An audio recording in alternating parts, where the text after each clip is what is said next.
Hey everyone, Happy New Year. I hope that you had a wonderful holiday season. I hope that New Year's has started off on the right foot for you.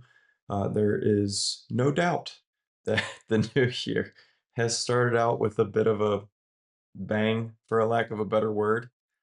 I'm doing a quick update, just some thoughts and notes to consider video, if you will, um, because of what's going on geopolitically, market related.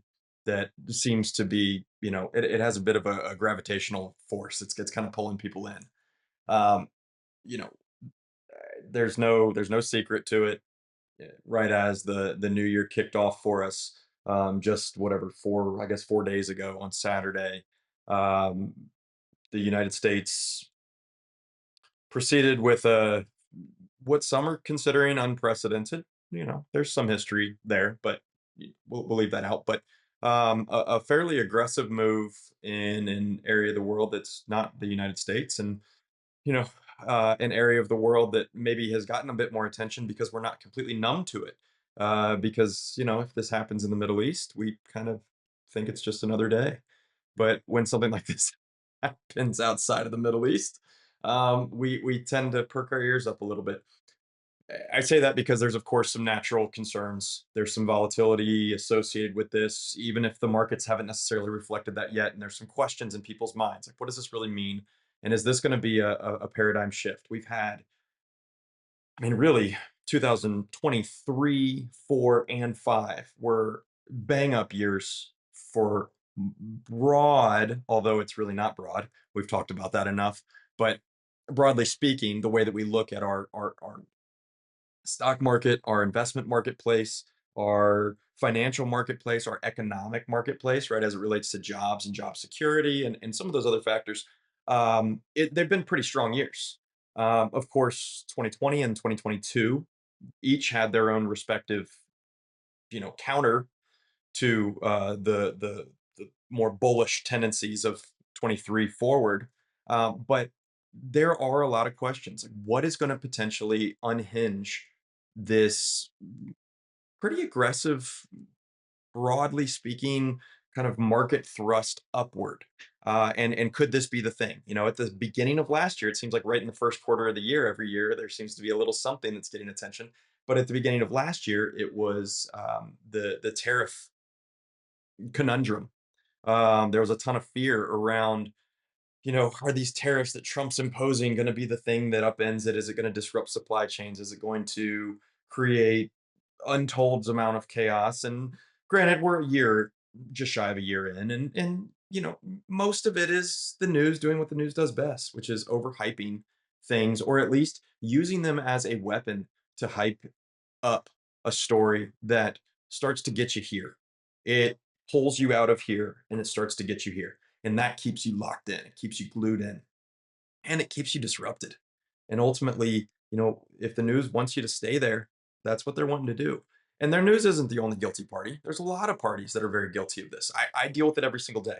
I get a new investment thesis thrown at me by some fund company or some strategy sales group or something, that it's like, oh, this is the big one. This is the one that takes us all down. And here's why. And here, da, da, da, da, da, da. But they're feeding on the same thing. It's this irrationality and it's this inability to actually stop, ponder, contemplate, consider, but also this inability, and it seems in today's day more than ever before, all this has always existed, but this natural knack that we have as people, we want things to be black and white. We want things to be yes and no. We want things to be on and off. We don't like, even though we naturally actually do deep inside, we like the nuance when it comes to things that we aren't familiar with and things that are, let's say, outside of arm's reach. We just kind of want to know, is this good or bad? Is this up or down? Is this, left or right? Is it what? Of course, most of it isn't, right? But because we like that, right? We feed into it, we kind of gravitate towards it. It's been used and kind of weaponized against us. So I wanted to take a minute to kind of break down some thoughts that I have initially. I'm going to show you just a couple little pieces of early evidence of maybe what direction this could take us in. There are a lot of unknowns. There remain a lot of unknowns. But there's a lot of hmm, maybe information that's not necessarily being shared because it would cause the average person to stop and go, wait a minute, hold on, I need to actually chew on this longer. I need to think about this longer. And I think that's ultimately what we need to be doing, especially if we're going to be getting more and more of the sensationalized geopolitical, market driven, societally driven, whatever it is. If we can stop and actually digest them and actually ponder, think, right? Sit with it for a minute. Don't just react. Maybe that would be a healthy course forward. We'll see. We'll see. But anyway, I think I will also mention just very briefly. I've been in the midst of working on a newsletter for the start of 2026. I am still working on it. A lot of it has to do with some of the changes and things that came out towards the end of the year last year, and some of the events that have happened so far at the start of this year that have either given more information that we need to add in, or it's required us to make small revisions to some of the information that we're putting in there. But I do plan to have that out in the next week or two. So keep an eye out for that. But anyway, I think a good place to start when it comes to the Venezuela conversation, the Venezuela story, is to first acknowledge the fact this is not new. The Venezuela story, especially if you're from Tampa, Florida, which I know a lot of my clients are, and I was for the entirety of my life up until this past year. Probably more about Venezuela being a hot button item than most. And part of the reason for that is Tampa Bay actually became a hotbed place for Venezuelans who were looking to relocate and expatriate from Venezuela over the course of the past, let's say, 15, 20 years. Um, and that's even a bit of a stretch to go back that far because it really hasn't been that long. But for the sake of our context today, let's just assume it's been about that long. Um, I distinctly know in the past 5 to 10 years, there have been a number of times that I've seen major, foot protests or they're not even protests. They're more just like cries for attention, cries for help and attention, not like the bad way cries for attention, cries like please, like acknowledge what's going on here. But you'll see, I distinctly remember one incident driving across the Courtney Campbell Causeway and the new footbridge that they put on the old causeway, or it wasn't, but it was. They built this new footbridge, but there was just this, mass of people walking across it, Venezuelan flags everywhere. Okay. This isn't a new story. Venezuela has been in a really rough spot for quite a while. During pandemic times, during COVID times, scamdemic, whatever you want to call it at this point, pick your poison, no pun intended. But during that time, there were all of these news stories circulating about how tragically, and whether it's true or not, or twisted or whatever, but things had gotten so bad, food rationing and such was occurring to the point where, again, tragically, that there were people supposedly eating the animals at the zoo. I'm not saying it didn't happen. I'm just saying the point of the matter is Venezuela is not a new story.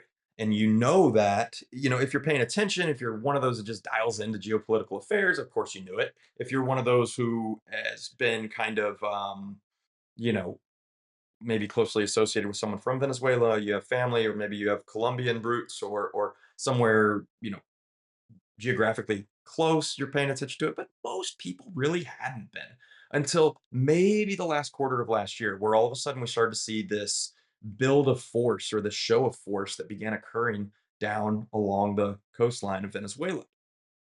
Now, if I were to really rewind, go all the way back to 2000, arguably 2008, but really we could even go back to 2001 and 2. Venezuela got a lot of attention then because there was, and this isn't going to be a history lesson. I know that gets a little bit dull. I think it's worth looking at if you're interested.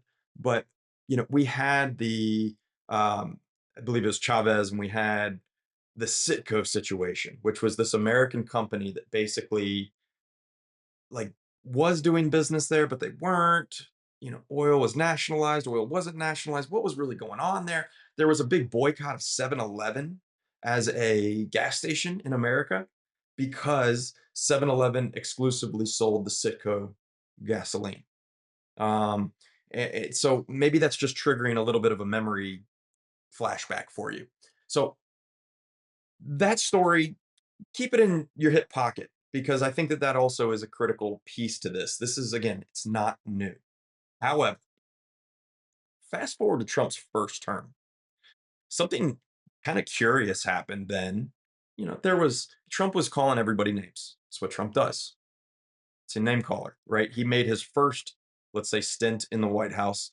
Kind of, he built it on that, right? We had Rocket Man in North Korea, and Pocahontas in Massachusetts, and we had I'm trying to think of some of the other absurd name calling nonsense that he does, but it's magnetic, right? It for his base, it really pulled him in.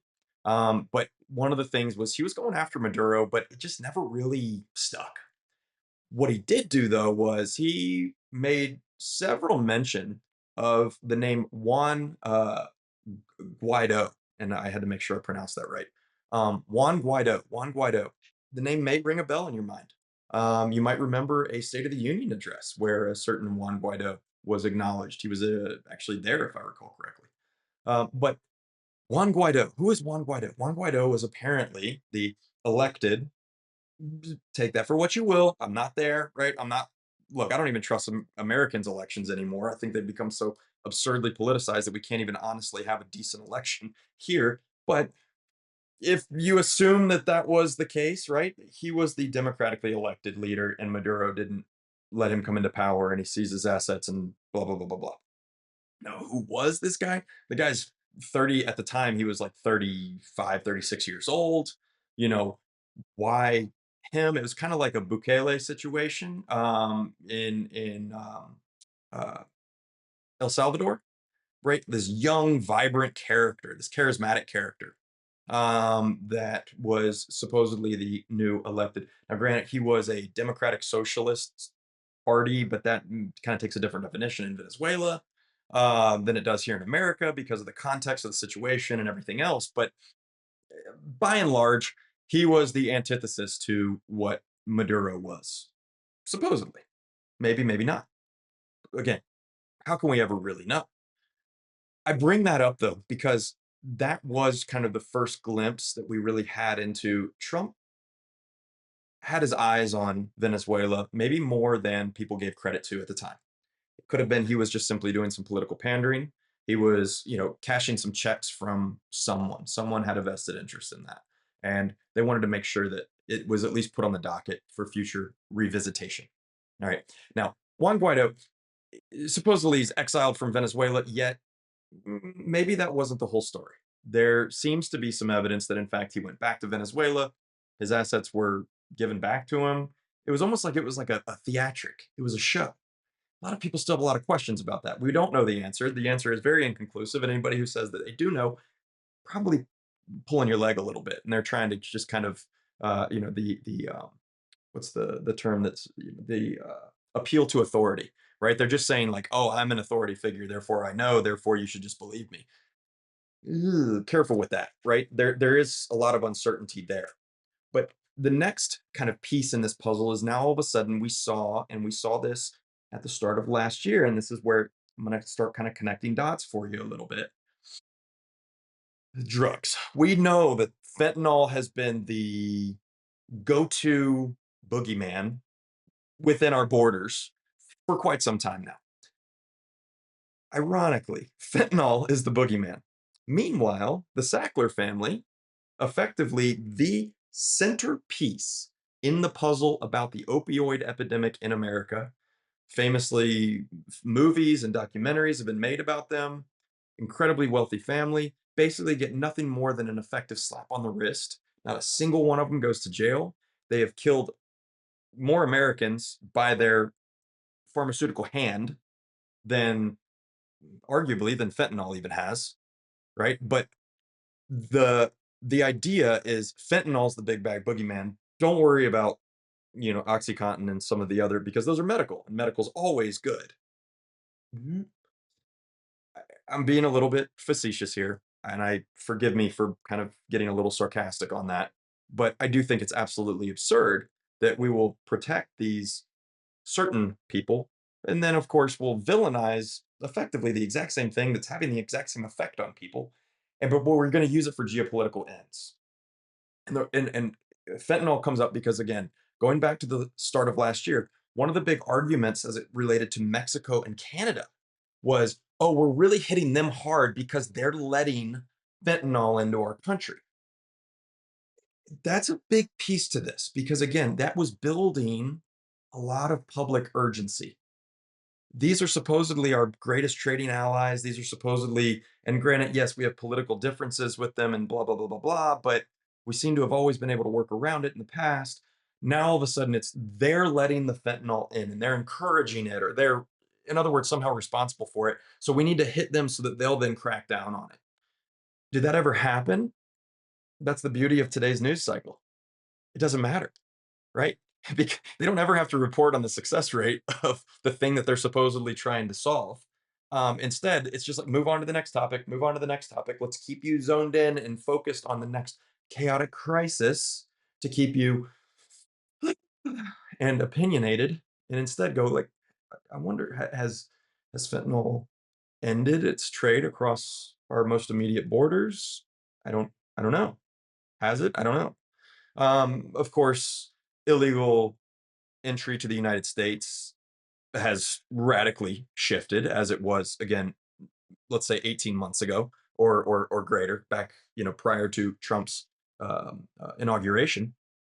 But with that, did we end that thing that we were using as the little carrot for the American populace to say, hey, like, this is why we're doing this and it's okay? Like, that's the thing that kind of the salve that we put on the wound of, like, hey, we're kind of getting really aggressive with these trading partners, but this is why.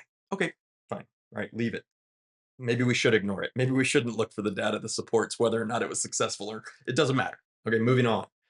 The point being, though, is that kind of, uh, I don't even want to call it a carrot. It's more just like a little fairy. It's distracting. It's magical. It's nebulous. It kind of changes shape. But the drug thing has always been just a wonderful mechanism because it really gets to the American populace, but it's been used through history for a very long time. I mean, the opium wars. I mean, we can go back in history. For some reason, there's something about either changing someone's mental state through a drug, or changing their physical state. Because a drug isn't a person. A drug isn't a weapon. A drug is it just has a unique characteristic in and of itself that allows it to be used as a tool to then go and do other things. And that also matters in this particular case because one of the that's kind of a hallmark of what the Trump administration claims was the rationale behind what they're doing is it's the drugs.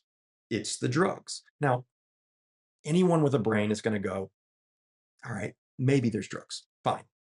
Was there anything else? Like anything else? Maybe. Of course, there's always something else. The thing that I have to say, without let me not mince my words in any way, shape, or form, and this is something that is so hard for people because there's ones on one side that we did this really, really bad thing, we should never do it again. Then there's this other side of we did this really, really good thing, and of course we did because we're America and blah, blah, blah, blah, blah. We need to get it here in the middle, okay? Because there are two sides to this, and both sides can be true, and it is very hard to sit with both of those things. Maduro, bad dude. Just, I mean, I'm having to, like, make sure I don't say bad words here. Bad dude, bad policies. Frankly, you all know my stance generally. Those of you who do know me know my stance on people who seek out government positions tend to be either pre-wired, or maybe when they get there they get corrupted, but they tend to really like themselves a whole heck of a lot, and they aren't usually the most benevolent, nor are they the most self-aware people. Arguably, most of them are sociopaths if you looked at them from a clinical point of view. But the point is that that role is usually not held by the best people in the world. Um, Maduro, not a good person, really crappy person. The people of Venezuela have been suffering. No doubt in my mind about that. I do not question that. And if he is gone and their suffering ends, that part of this is a victory. From a Machiavellian ends justify the means, that is a victory. That's a win. Is that why we did it though? Hmm, maybe. For those of you that are very, very pro Trump, that tends to be the thing you want to grab onto because that's a feel good thing. We did it for the right reasons, right? Most sane, normal, non sociopathic, non psychopathic, non government, uh, seeking out high levels of government control and power people have a true conscience deep inside and go, that's why we did it. We did it for the right reasons. I'm not saying that wasn't a part of it, but I don't know that that was the sole objective here, right? Getting rid of drugs, that's another one. It makes us feel good, right? We're going to stop killing Americans by drugs. We know that none of the drugs are made there. Was that an avenue into America for drugs? Yeah, yeah, probably was. I don't discount that at all. However, more often than not in history, it is very rare that you find someone that's in a dictator like position that will actually encourage drugs in their own community. And that's important. The cartels, very similar way. Drugs and when I say cartels, let me be clear. Mexican drug cartels. That is something that is notable about Mexican drug cartels is most of them in their own territory.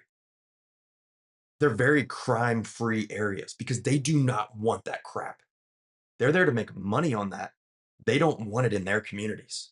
So there's not a lot of drug use and there's not a lot of killing and there's not a lot of violence, right? That's done elsewhere in someone else's territory. So in Venezuela, again, with dictator or dictator like characters, rarely do you have a situation where the dictator kind of encourages it. Now, was he profiting?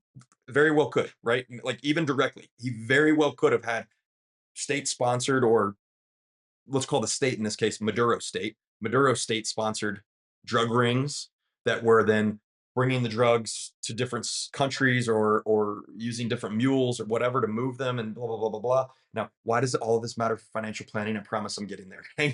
Hang with me here, but I say that because it's like, does it exist? Does that element could it be there? It definitely could be there. However, there's a couple other factors that do need to be considered here. One, state controlled, state run, state owned oil is kind of antithetical to the very surface level American point of view. And I would say, let's take that American point of view and let's extend it beyond America to America's greatest allies. And I'll leave it there.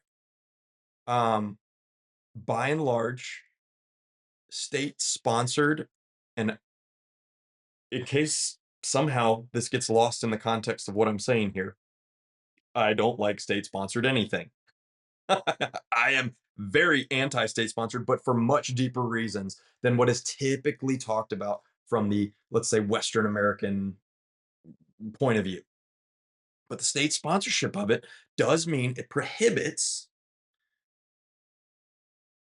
private sector, loosely speaking, public companies or non-public companies or whatever it might be, from kind of participating and benefiting from a natural resource, which is by nature, by definition, a finite resource to some degree, right? Whether it's oil or lithium or gold or silver or whatever, right? There is a finite nature to it. Therefore, there's a competitive aspect to it. And there's other factors that need to be thought about. But when you state sponsor it, now all of a sudden, whatever the mission of the state is how they're going to use the proceeds from that particular thing. And they then, if it's again state sponsored, state owned, now they can control who does business with them, but also they can use it for a political means. Now, this is where, again, the US level is kind of very much on the surface. The reality is the US kind of does the same thing. We just do it with this. No, there's a lot of people that aren't going to like me saying this, but the fact is we have become a corporatist democracy, republic. Again, these words are starting to lose their meaning by the day, but we'll use our corporations to push other countries to do things, and we will use our government to push other companies and countries to do things. And they work together kind of hand in hand. The question is, are you on the government's good list or bad list? And are you big enough to matter to the government? And that's just the sad truth of it. Um, again, go back to the Sackler family. They seem to be getting away just remarkably easy off considering what they've done. And some of it's not just like and I'm sorry to be tangential in this, but it's not even, oh, none of that. They were just owning the company. It was actually bad doers, wrongdoers inside the company that were making these horrific decisions and pushing this and da, da, da, da. No, no, no. There's direct evidence that there were direct members of the family that were the ones that were initiating these particular ideas that led to it becoming this very detrimental piece of the American story. I'm trying to be so politically correct here, even though I shouldn't. I really don't care to be. I'm trying to make sure I phrase this in a way that doesn't cause you to immediately think I'm coming at this from a biased point of view.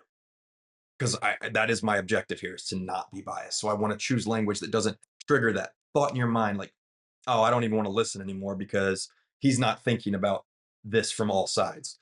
That's what I wanted. I want to encourage that. So that's why I'm being very picky with the words I choose. I don't want it to seem like I've got one side or the other. Sackler family, that one I'm comfortable saying, put me on anti-Sackler camp. They all need to be, you know, strung up by their toes as far as I'm concerned. They're terrible. But we use the corporatist model in socialist, dictator, and I say those can kind of be interchanged in an odd way. Kind of seems like it shouldn't, but it does. Those need to kind of they're very direct. They're very obvious. It's very much on the surface. Um, but there's some other factors about Venezuela that do make it unique. Factors that I'm not trying to point anything out about them or anyone. So don't go down that road with what I'm saying right now. I'm not highlighting any person, any group of people. I'm simply highlighting the context of these situations that we need to look at to better understand the reality of the situation we're currently navigating and where we can expect it to go as we look forward, because that's what's going to affect our portfolios. That's what's going to affect economics. That's what's going to affect geopolitics. It's what's going to affect all of the other pieces. And if we can look at history and learn something from it, we can tend to, generally speaking, find a more accurate, probable path forward. There's always X factors, and we'll be very vigilant of those. But it's something that needs to be said. Venezuela, as far as banking and as far as their financial systems are concerned, it's a bit of a thorn in the side of a lot of the rest of the world, especially when that country sits on massive reserves of a particular thing that just so happens to effectively underpin the dollar. All right. Rewind something we've talked about over the years, many, many times, the petrodollar. This can't be overlooked because it's such a critical piece of the historical puzzle as we look at the petrodollar, the emergence of the petrodollar as it relates to Saudi Arabia, the importance of Saudi Arabia in the petrodollar conversation. Also of note, Saudi Aramco, state owned, even though they went public with a small fraction of Saudi Aramco, they took it to a public marketplace. They kind of let the public own it, but the reality is, no, the public really doesn't own it. Okay. But we'll get back to that. Or kind of leave that over there. The point is we've got tremendous oil, massive, massive, massive oil, and other natural resources, because that's one of the things that often gets like kind of left out is usually if you've got one particular valuable resource there, that tends to be a fertile geological landscape or even if it's organic landscape for other resources of note. And if we look at the history of how oil really, it's not dead dinosaurs. Get over that. Okay. The it by and large is carbon. Um, and carbon happens, and carbon degradation happens to create the petrocarbons or uh, I'm blanking on the term. I'll come up with it in a minute. But anyhow, the idea of a carbon-based fuel, think of charcoal, right? It's almost exclusively carbon. That's kind of what makes it such a unique coal, like coal in general. But that's kind of what's left over in your fire. After you have a fire in a fire pit, so you've got a bunch of carbon. High carbon steel, which is an important steel because it allows for it to be very flat. It's like springs in a car. No matter how many times they bounce, bounce, bounce, bounce, bounce, they always go back to their shape. That's what makes high carbon steel such a really cool advancement in metallurgy. But in order for carbon to exist, you have to have life, right? That's life is like the most dense concentration of carbon. So plant life, animal life, whatever it might be, dies off, sedimentary layers build, it compresses, it sits, it matures, it kind of ferments, if you will. And then you get these rich deposits. But because that was a very vibrant landscape of life at some point in history, it's rich with more than just one natural resource. So just kind of put a pin in that. That matters. That's also another consideration. We're always talking about oil. That's the human mind post, I don't know, whatever, 1873, I think, or something like that. Since we really kind of figured out refining oil can create the petro market that we have today. But hang with me. My mind's in a million places on this. That's why I wanted to get these thoughts out there. Um, the oil question as it relates there is, who controls that oil? What are they doing with the oil? Are they optimizing the resource pool? And that does beg the question, right? And is there a reason that we need that oil when, of course, we have massive natural gas reserves here in the United States, and we've been supposedly told this story that we're moving more to a natural gas forward economy, that even if we don't necessarily, even if you're not of the camp that buys into the belief system that hydrocarbon, that was the word I was coming up, forgive me, not petrocarbon, hydrocarbons. But anyway, if we're looking at the world and say, like, it was, man-made climate change and we need to get rid of hydrocarbons altogether and we need to move to clean energy sources and all that stuff, okay, fine, that's argument one.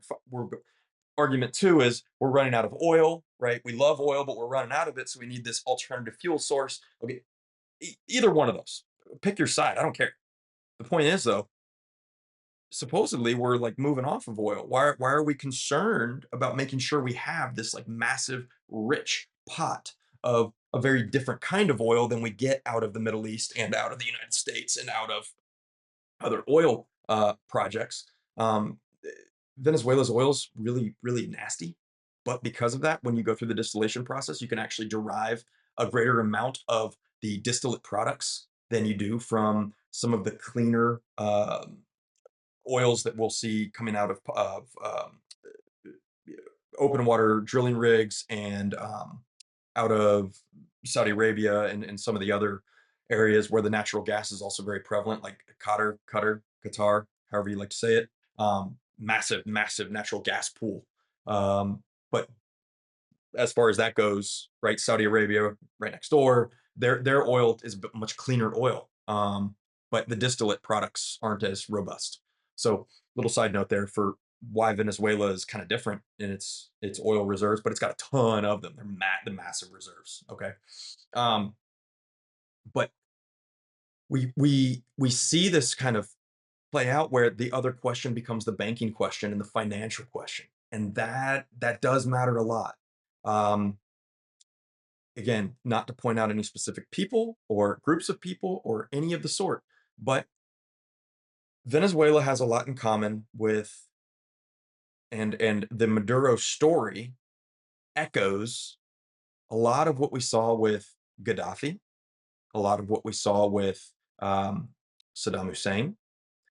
Bad guys could be bad guys. Look, I wasn't there. How much of this is real? How much of this is a story?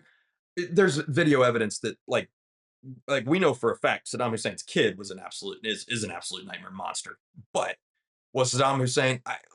I'm not saying he's not, and I'm not saying he is. I'm just simply saying, yeah, he probably was.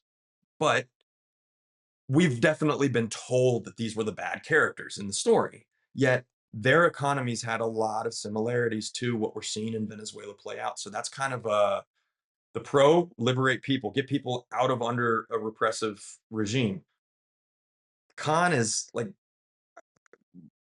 were they making decisions for their country that was actually preventing their country from being, for better or worse, enslaved by the United States or some other superpower? Is that a good thing or a bad thing? I don't know. I'm not here to pick sides in that battle, but I'm saying these are the kinds of questions that need to be sat with because they have deeper implications and they will help you when you can stop picking a side right away.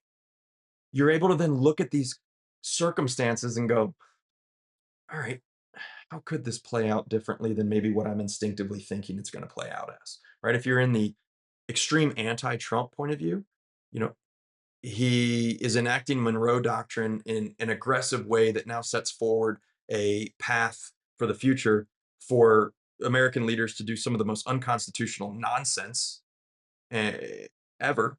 I mean, just utter shenanigans, which very well could be the case, right? Precedents, when they're set, it's very rare that they're not used again. Um, in the anti-Trump camp, it's, you went in there, we went into a foreign nation and we took out their leader, even though he would never set foot on American soil.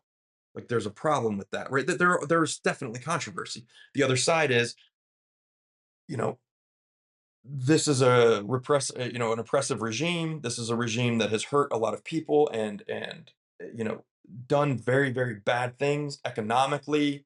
They have put their country into, effectively into economic ruin. They've enriched themselves. They enrich their friends. They do a lot of things that America does as far as our political leaders. But not the repressive, authoritarianism and all that jazz, at least not to the degree that we're talking about in Venezuela. But enriching their friends and everything else, sounds kind of familiar to me. But um, that I think is a very valid story, but both sides have a lot of validity to them. And if you're a constitutionalist by any stretch of the imagination, and you do even want to invoke arguments like Monroe Doctrine arguments of the Western Hemisphere is basically the US's domain. Like, if you're over there in Europe, if you're over there in anywhere else, you don't come over here and try and take care of this is ours. This is our area. Because of that, that's where China is now engaging directly with Venezuela and the BRICS nation as a whole, right? Brazil, Russia, India, China are creating sort of let's call it emergent economy, even though they're not emergent economies, but an emergent economy consortium. And they're going to be working with Venezuela to make sure they have energy resources. And if that happens, they could become a superpower. And we have to repeat what we've been doing for the better part of the past 200 years, as a a world. Valid. All of that's very valid because most of us won't ever know for sure. Okay. Skip over now. Let's just talk about the markets and let's talk about what's sort of happening that needs to be watched. I mentioned banking. Banking is an important part of this because one of the things that probably should be acknowledged is the fact that not very long ago, just about 3 or 4 months ago, the Nobel Peace Prize, if you're interested, go look up who it was awarded to. Just so happens, it was awarded to a woman who is now the Juan Guaido. Boy, I'm struggling with that one today. The Juan Guaido of 2025 and 6. It is the opposition leader now. Now, is this a puppet? Could be. I don't know. I know that she has gone out of her way to make it very clear how pro-American she is. She has gone out of her way to make it very clear how pro-Israel she is. She has made it very clear to go out of her way to basically align herself with any and all powers that are currently doing what they're doing in Venezuela. Of note, she got the Nobel Peace Prize, but is also very vocal about the importance that Israel basically eliminate what is Gaza. And that's not my word. This is go. You can find it. Like I encourage you, please find the videos yourself. Please watch them. From my understanding, they're not AI generated. I've looked to make sure that these were not, that they were cross checked so that they weren't just some kind of goop, slop, garbage that somebody created with AI. But I think that that matters when you're talking about a Nobel Peace Prize winner, right? Kind of like not a good look. My whole thing is the citizens of countries shouldn't be punished for, the doings of their political sociopathic leaders, regardless of who they are, right? It would be the same as somebody disagrees with Biden 3 years ago, 4 years ago, comes over here and bombs, Louisville, Kentucky, or Tampa, Florida, or Houston, Texas. The people of those cities don't need to be killed because some guy in DC or you know Delaware or whatever is making bad decisions on our behalf, right? That's not okay. Um, I would like to believe that Nobel Peace Prize winners would be recipients that don't have track records of that. Unfortunately, that's not the history of the Nobel Peace Prize. Nobel Peace Prize is very much a political tool that has been used to great effect to, in the average eye, lift up certain characters to make them look like the hero, so that they are then applauded when they reach their crescendo. Um, is she going to basically be installed as the new leader? It's possible. Where I have a little conundrum there, where I have a little qualm is I thought this was supposed to be like restore democracy, right? I really hope that that's not an installed new dictator. Um, she's certainly doing her best to make sure that she gets the brownie points with the powers that be.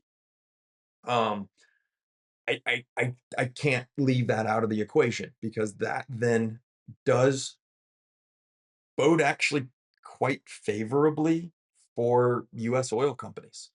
I don't necessarily say it's right or wrong. I'm just saying that that storyline, as we see things mature, if that starts to play out, it could bode well for them. Ironically, restrictions in certain energy based markets can often be their greatest advantage. And deregulation or access to more resources or whatever it is may actually prove to be the thing that suppresses the prices but increases their profit margins. So that becomes another piece of the equation as we're looking forward at energy as a whole. And we say, well, do we want to be invested in energy? Do we want to be invested in the raw materials and the actual commodity? Do we want to be invested in the equity side of the business or the energy companies? Do we want to have our hand in any of it? That does have to be considered right now. Like them or hate them, the reality is if we start to see some economic tumbling, that's a wonderful tool that the US has made extensive use of, especially US politicians, for stabilizing economic circumstances when their political doubts begin to flare up. Um, think of Biden exhausting the energy reserves and basically selling or pushing those barrels into market to suppress energy prices. That was a political ploy, right? It was to lower gas prices. That becomes a campaign point, and that becomes a talking point. 2026 is a midterm election year. If the Republicans want that supermajority, what kind of bells and whistles are they going to ring and blow? And what kind of strings are they going to try to pull to make sure that there is less economic pressure when it might start to surface otherwise? Why would it surface otherwise? Job market, not super strong. Economic market's pretty strong. productivity markets becoming stronger as more and more companies, more and more people start to say, like, well, how can I use AI to be more efficient in what I'm doing? It's happening. Wait for the newsletter. I'll go into a lot more detail on that whole concept altogether. But you know, where do we see the fractures starting to come about? We're seeing the home builders reaching a bit of a point where they're not underwriting the loans or doing what we're called mortgage buy downs, because the demand on those new units, the unit quality's garbage. The demand is waning. They're choosing not to build as many because there was a massive saturation effect that occurred, and the kind of tailwind hasn't caught up. Plus, it's a hard fact. Some people don't like this, but a lot of our need for homes was not because we're having babies. It was because there's a lot of people coming to the United States of America, most of which weren't doing it the right way, and they were needing places to live. So there was this whole, we have a housing shortage. No, this is argued. Everybody that is in my business hate it when I go on this one. We don't have a housing shortage. We have a housing owner shortage. We have a lot of homes that are owned by a very respective small portion of our populace. And that's not talking exclusively about like apartment rentals or multifamilies where they're renting a duplex or an apartment or something like that. I'm saying a lot of the homes, the actual homes, are owned by, and multiple of them owned by single families. Now, that's not bad or good. The point is, though, is they're not selling. That is keeping prices up. That's also supplementing rental rates to a degree, but rental rates are coming down because again, we've got the new influx of new homes, so it's starting to suppress. So the question becomes, are those homeowner slash landlords going to see the same profit margins that they have been experiencing? And if not, they might consider offloading that asset. Um, Maybe not. Maybe they're going to hold it through their estate. But then the question becomes, do the kids take it on? Right? Do they? What becomes of it? But we don't have a housing shortage. We have a homeowner shortage, and the only way that that gets resolved is prices come down. Well, if home prices come down, the net wealth effect that occurs on the American populace all of a sudden becomes stressed because people think that they're wealthier when their house is worth more. It's not worth more. They're not selling it. If you're not selling your house, it's not worth anything. It's only worth something when someone says they're willing to pay you for it.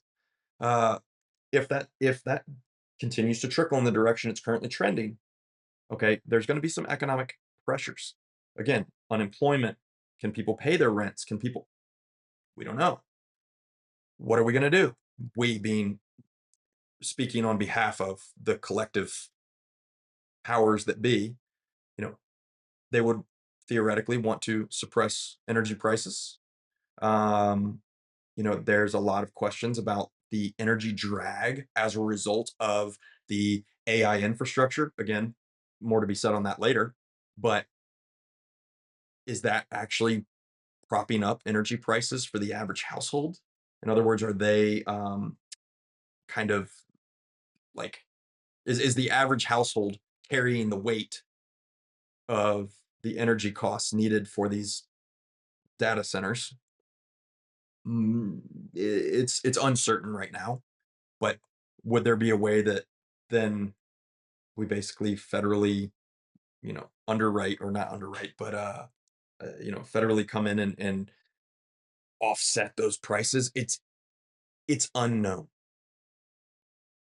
But the reality is that what Trump has done is it's toothpaste that won't ever go back in the tube. But don't forget, Biden did something very precedent setting while he was in power, which was weaponizing the dollar against a nemesis or foreign nation that is supposed an enemy.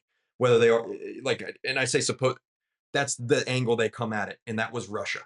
They basically used the dollar as a weapon, seizing assets of citizens, oligarchs, but citizens to a degree.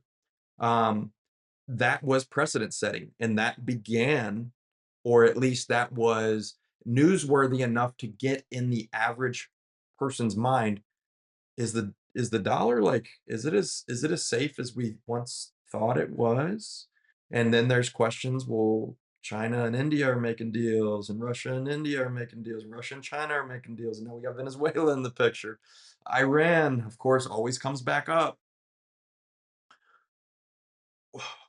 What's the real question here? The question very well may be the dominance in terms of currency dominance, trade dominance, as it relates to controlling global trade by way of currency control.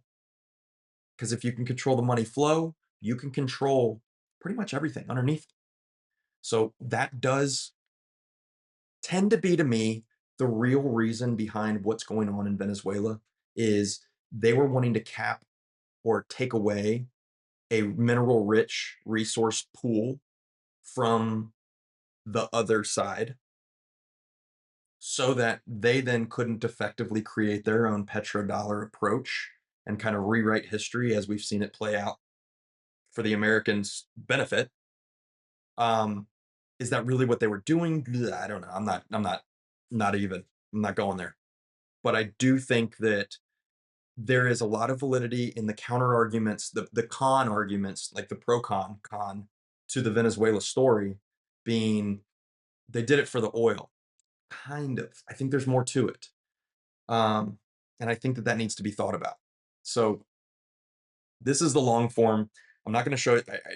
I've retracted my idea. I'm gonna create this as a published video, just as a broad commentary on the subject. I'm going to now record something very separate that I will pin as a separate video that will be here's just the evidence that we're seeing so far and sort of what we can take away from it. So I appreciate you sticking with me on this one. I'd love to know your thoughts. I'd love to know whether or not you think I'm on the right track, wrong track. Where am I going wrong in this rationale and logic? Most of this isn't really necessarily my opinion or ideas. It's just let's look at all the different pieces and let's then not jump to say, I have a side. It's let's chew on the nuance for a little while. Because if you can do that, A, you'll probably be a bit more sane, but B, you won't jump to exclude other things when they come up because they inevitably will. If you've already picked your side and you've entrenched that in your mind and you've done that kind of mental entrenchment, it's going to be really hard for you to see something unbiased as it plays out. And the reality is this has a lot yet to play out. So thanks for sticking with me and hope you found it valuable. All right, talk soon.